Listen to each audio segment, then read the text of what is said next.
il Nosterdom, terza domenica di ottobre, festa della dedicazione della Chiesa Cattedrale, dedicazione della Chiesa Cattedrale, il Duomo di Milano. Qui in un'immagine di oltre un secolo e mezzo fa, il Nosterdom, che lo possiamo vedere in tutta la sua bellezza. Queste sono foto che ho fatto nell'arco di diversi anni passati. Da sotto spunta la Madonnina in mezzo alle guglie, eccola lì, su in cima. Ogni tanto che lavora per sistemare i guli e tutta la struttura.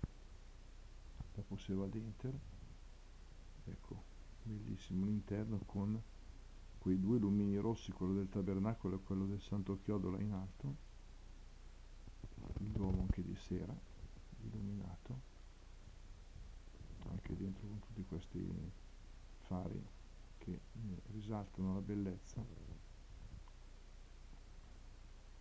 anche qui di sera, in alto sopra le terrazze, molto suggestivo.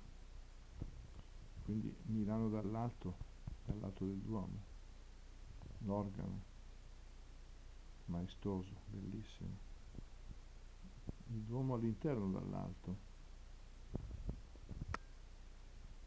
eccoli, la nivola che la va su, quella navicella, quell'ascensore che si dice ideato da Leonardo da Vinci, con cui l'arcivescovo di Milano in occasione della esaltazione della Santa Croce va a prendere il Santo Chiodo, altare San Giovanni Bono. Ecco, anche qui sempre il Duomo dentro, ma preso dal presbiterio verso la navata centrale, in una funzione gremita di gente.